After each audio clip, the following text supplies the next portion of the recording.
Picture this. You're sitting in a movie theater in 1965, popcorn in hand, watching what is supposed to be one of the most wholesome, feel-good films ever made. The hills are alive. Children are singing. A beautiful woman in a brown dress is twirling through an alpine meadow with the biggest smile you've ever seen. Everything looks absolutely perfect. But what if I told you that just behind that picture-perfect frame, the entire production was on the verge of total collapse? What if the most romantic scene in the film had to be completely redesigned because the lighting equipment kept making embarrassingly rude noises, and no one could stop laughing long enough to get a single usable take? What if one of the lead actors showed up drunk to film the scene that would go on to make audiences cry all over the world? What if the studio were so terrified of these stories getting out that cast members were quietly warned to keep their mouths shut for decades? Welcome to the real story behind The Sound of Music. And trust me, it is nothing like the movie. Today we are going deep. Behind the curtain, past the rolling green hills of Salzburg, underneath the polished Oscar-winning surface of one of the most beloved films in cinema history.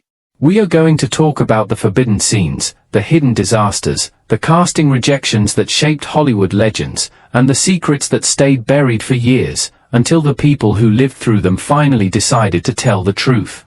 This is the story they never wanted you to know. So let us start from the very beginning.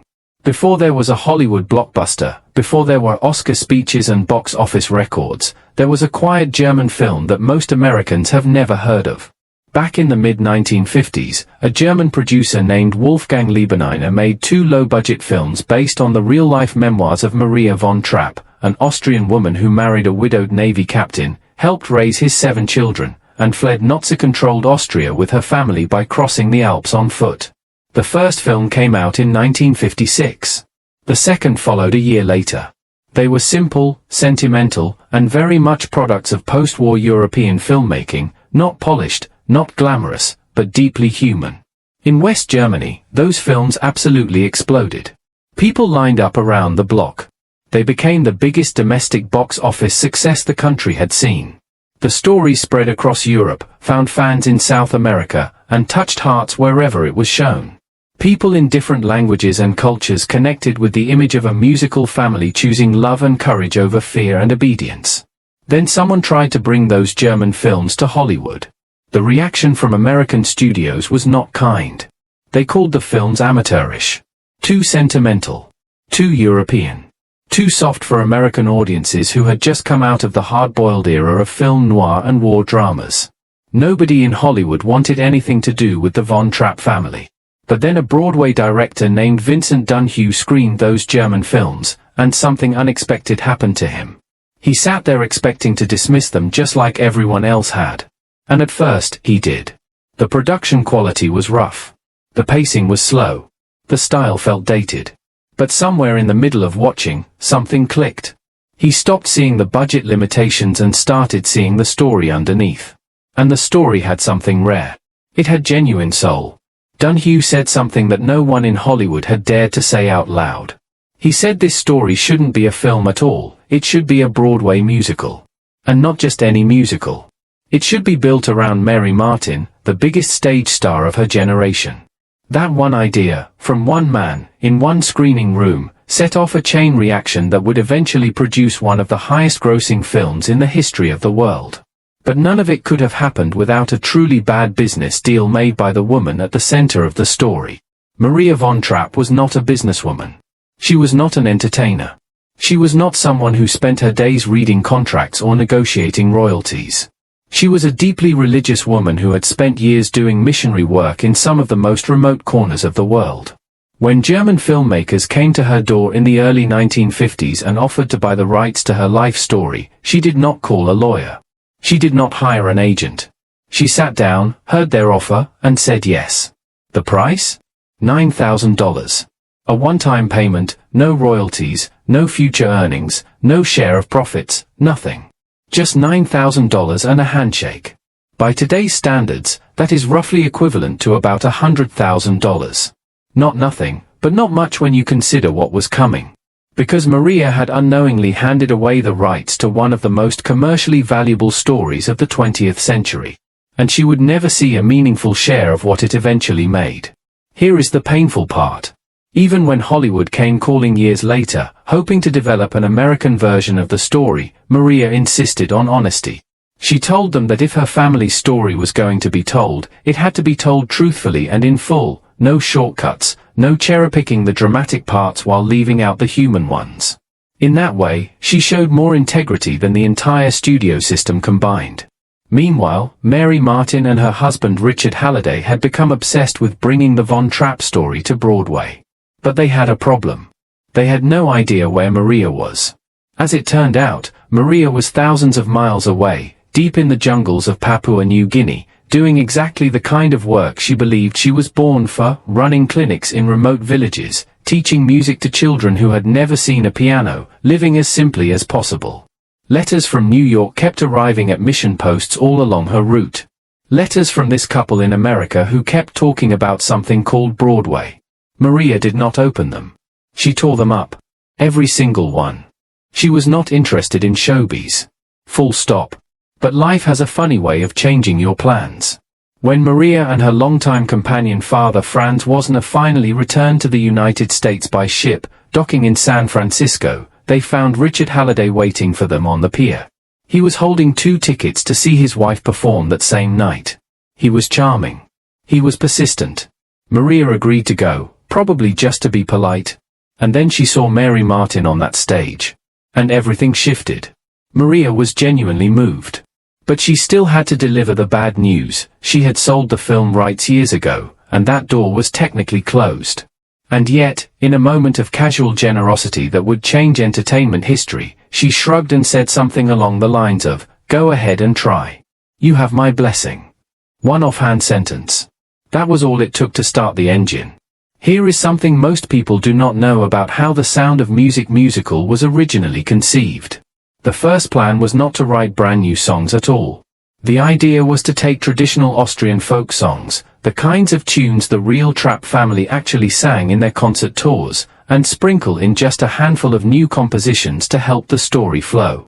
Think of it as a greatest hits package with a little Broadway seasoning. When producers approached the legendary songwriting duo of Richard Rodgers and Oscar Hammerstein about contributing a song or two, the pair politely but firmly said no. Not because they weren't interested in the story, but because they were professionals with standards. They were not going to let their work sit side by side with old Austrian folk tunes in a patchwork quilt of a musical. If they were going to write songs for this show, they were going to write all of them, or they were walking out the door. The producers paused. Rodgers and Hammerstein were the gold standard of American musical theater. Turning them down would be insane. So they agreed. By the time the duo finished their other projects and came back to the Von Trapp story, they built an entirely original score from scratch.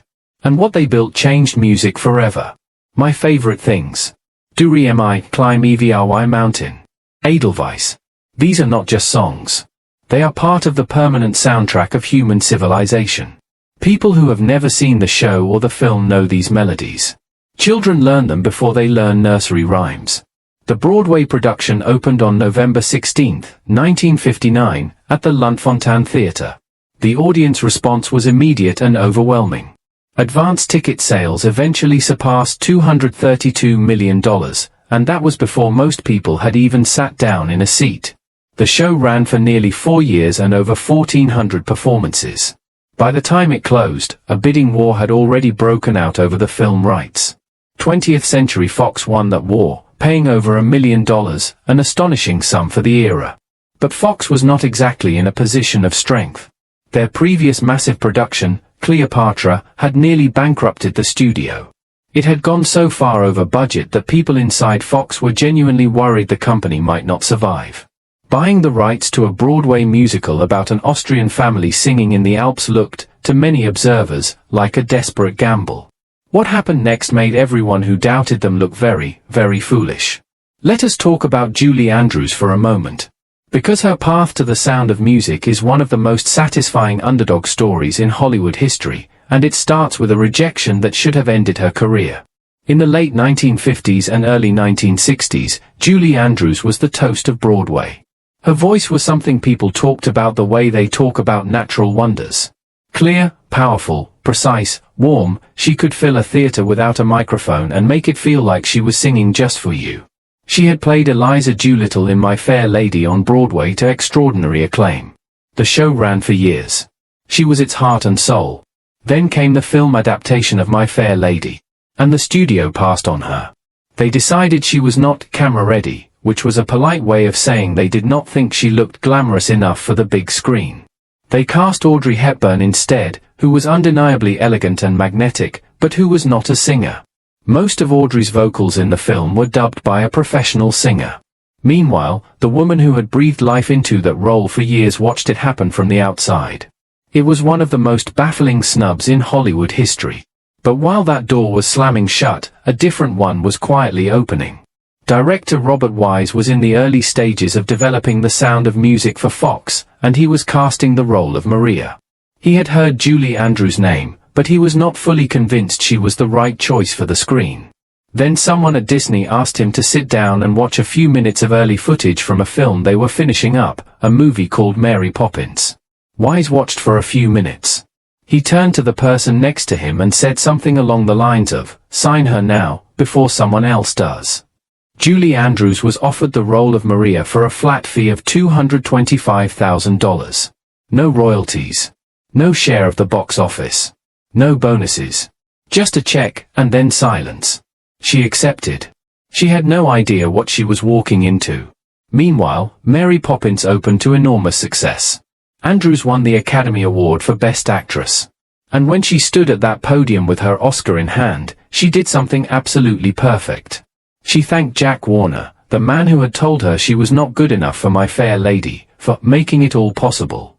The audience roared. She had just called out the man who rejected her, on the biggest stage in the world, with a smile on her face. But back to the flat fee. Because while Julie Andrews was charming audiences and sweeping award ceremonies, The Sound of Music was quietly becoming one of the highest-grossing films ever made. By the time the dust settled, the film had earned over $286 million worldwide. And Julie Andrews' share of that? Nothing beyond her original paycheck. Fox had decided she was not yet a big enough star to negotiate back-end profit participation. That decision aged very, very poorly. Now let us talk about the other half of the love story. Because finding someone to play Captain George Von Trapp was, to put it gently, a complete nightmare. On paper, the role should have been irresistible. He was handsome, aristocratic, emotionally complex, a stern man slowly learning to open his heart. It was the kind of role that actors usually fight over. But the major stars of the era said no, one after another. Sean Connery was considered, fresh off his first James Bond film. He was the hottest name in Hollywood. He passed. Richard Burton was approached. He passed. Bing Crosby's name was even floated at one point. Nothing clicked. Then Christopher Plummer entered the picture. Plummer was a classically trained stage actor with serious credentials and a sharp, restless intelligence. He read the script. And he hated it. He thought it was too sweet. Too clean. Too emotionally uncomplicated for his taste. He turned down the role, not once, but several times. Director Robert Wise, who believed deeply that Plummer was the right man for the job, flew to London to make his case in person. Plummer finally agreed to come aboard, but he made one thing clear: he needed the character to be more interesting. More layered. He sat down with the writers and demanded better dialogue, deeper emotional beats, and something that no one had planned: his own song. A moment where the captain could be vulnerable rather than authoritative. That conversation is the reason Edelweiss exists. It was not a traditional Austrian folk song, which is what most people assume. Rodgers and Hammerstein wrote it specifically for Plummer's character, to give the captain a quiet, intimate emotional moment that the script had been missing. It is one of the most beloved songs in the film's entire score, and it almost did not exist at all. Even with the improved script and his own song, Plummer struggled. He later admitted in interviews and in his memoir that he drank heavily throughout much of the production. Filming in Salzburg, which the rest of the cast remembered as a magical experience, felt to him like being trapped in a postcard. He described the city as a kind of sentimental prison. He gained weight from the food and the alcohol. He grew increasingly restless. And yet, this is the part that defies all logic: his performance is extraordinary. He brought a genuine dignity and quiet warmth to a character that could easily have been stiff and forgettable. The transformation of Captain Von Trapp from cold, distant disciplinarian to loving, vulnerable father is one of the most satisfying character arcs in movie musical history. And Plummer carried it while privately rolling his eyes at every line he delivered. For years, he referred to the film with barely disguised contempt. He called it by nicknames that were not kind. He dismissed it in interviews. And he watched as the world fell completely in love with it. It took decades before he finally admitted that the film had gotten to him. That somewhere underneath his resistance, it had mattered. He just was not ready to say so for a very long time. Let us slow down on one specific moment, because it is one of the most extraordinary pieces of accidental filmmaking in cinema history. Near the end of the film, there is a scene at the Salzburg Folk Festival where Captain Von Trapp performs Edelweiss in front of an audience that includes Nazi officers. He starts singing, and as he does, his voice begins to break. His eyes fill with tears. He is a man saying goodbye to his homeland while being watched by the people who have taken it from him. It is an incredibly moving moment, quiet, dignified, heartbreaking. Audiences have pointed to that scene for 60 years as proof of Plummer's emotional genius. The tears, the trembling voice, the look on his face, it all feels so raw and real. Here is what Plummer himself eventually revealed: he was drunk when they filmed it. Not tipsy. Not slightly unsteady. Drunk. He had been drinking heavily that day and later described himself during that period of filming as arrogant, disconnected, and working on autopilot. He had no particular emotional investment in the scene. He was just trying to get through it. And somehow, the camera captured something that looked like pure, unguarded grief.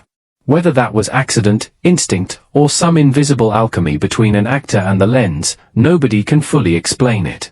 But it stands as one of cinema's great ironies. The most emotionally authentic-looking moment in the film was delivered by a man who, by his own account, was barely present for it.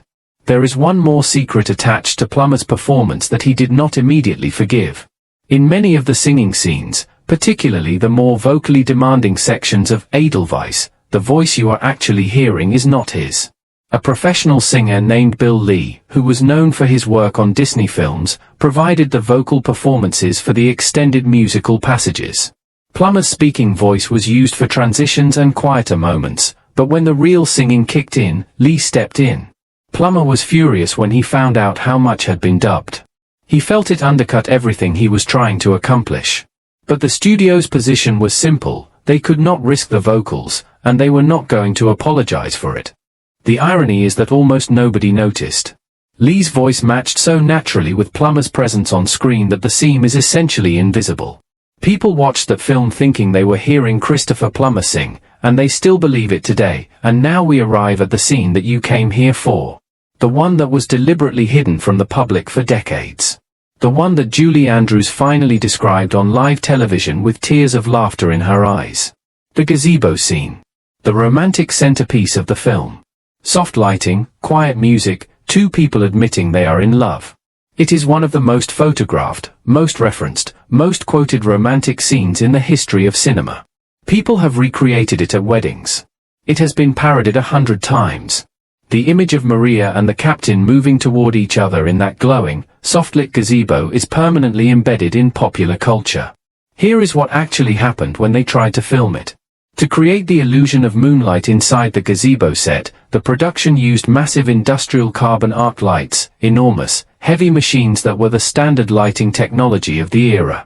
These lights were powerful enough to mimic natural outdoor light at full brightness.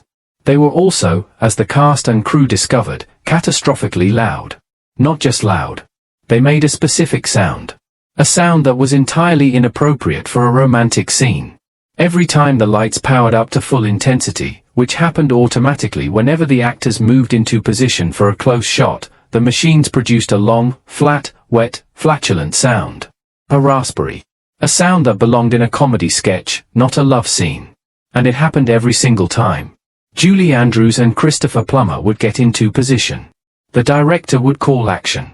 The lights would hum to full power, and out would come this ridiculous, inescapable noise from directly below them.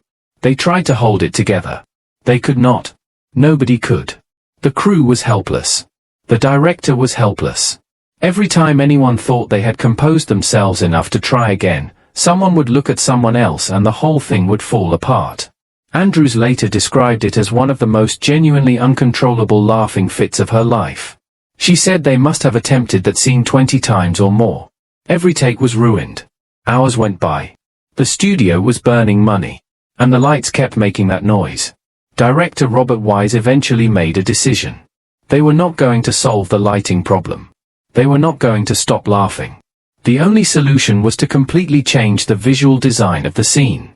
Instead of using the bright, detailed lighting that had been planned, Wise positioned the actors in front of the glowing windows of the gazebo and shot them almost entirely in silhouette. Their faces were in shadow. The warm backlight from the windows gave the whole scene a soft, dreamlike, ethereal quality. It looked absolutely stunning. It looked intentional. It looked like a master director making a bold artistic choice. It was desperation. Pure and simple. 20th Century Fox was not interested in anyone finding this out. When the film was released, it was presented as a polished, flawless production. Cast and crew received the clear message, quietly, but firmly, that certain things about the production were not to be discussed publicly. The noises, the laughter, the failed takes, the last-minute redesign of the most romantic scene in the film, all of it was to remain behind closed doors. And for years, it did. The story stayed buried through the entire era of the film's first cultural explosion. It stayed buried through the years of television reruns and VHS releases and DVD special editions.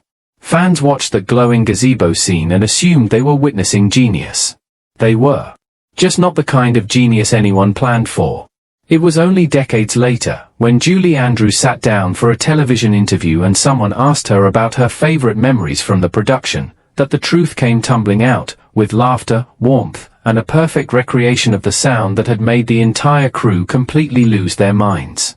She described it with total joy, the way people describe disasters that are only funny in retrospect, after enough time has softened the edges. She called it one of the funniest things that ever happened to her on a film set. The audience laughed. The host laughed. And somewhere out there, every person who had ever sat in a dark theater watching that scene and believing in its romantic perfection had to reconsider everything they thought they knew. While the adult cast was dealing with contracts, creative conflicts, and malfunctioning lights, the casting of the Von Trapp children was producing its own remarkable stories that connect directly to some of the biggest careers in Hollywood history. The role of Liesl, the eldest daughter, was the most competitive. Dozens of young actresses read for the part. Among them was a 20-year-old named Mia Farrow, delicate, soft-spoken, and already carrying that quality of fragile intensity that would define her entire career. The casting team watched her audition and made their notes. They wrote that she was sweet but lacked spark. That she did not have the energy the role required. That she could not really dance. She was out. The woman who got the role instead, Charmian Carr, was older than Mia Farrow, actually older by some accounts, and she brought something to the part that the team had been searching for, a radiant, unforced warmth that lit up everything around her. She was luminous on screen. She was Liesl. Mia Farrow took a different path. A few years later she starred in Rosemary's Baby, and the world understood that what she had was not sparkle, it was depth. The kind of unsettling, complicated presence that does not belong in a gazebo but absolutely belongs in a horror film. The Sound of Music's loss was cinema's gain. The role of Friedrich, the eldest son, attracted an equally remarkable group of young auditioners. Among them was a teenager named Kurt Russell, who would go on to become one of the defining action stars of the 1980s. He did not get the part. Nicholas Hammond, a calm and focused 15-year-old, was cast instead. Hammond would later make his own piece of television history by becoming the first live-action Spider-Man on American television in the late 1970s. Not bad for a kid who sang folk songs in a sailor suit. The rest of the children were found through months of exhaustive searching. The casting team was not just looking for talented performers, they were looking for a specific chemistry, a sense of genuine family connection that could not be faked. What they built over those weeks of searching was something that could not have been scripted.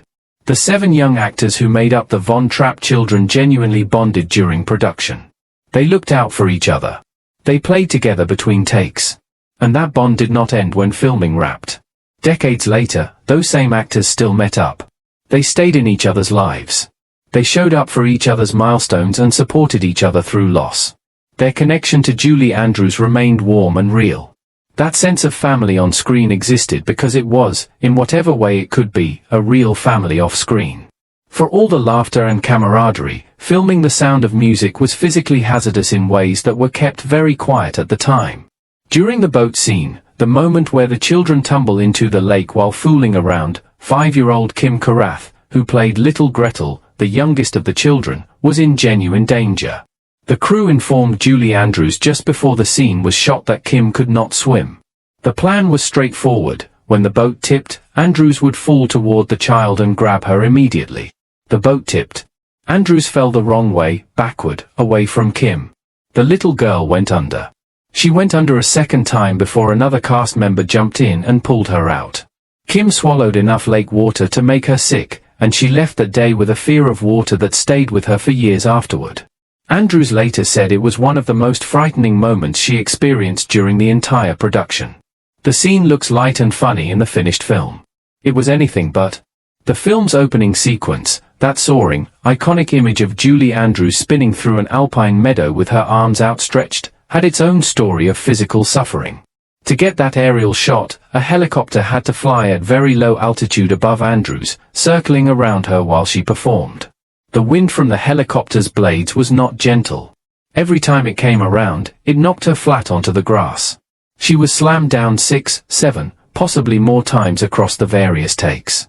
Each time, she got up, brushed the dirt off her dress, reset her position, and waited for the helicopter to come around again.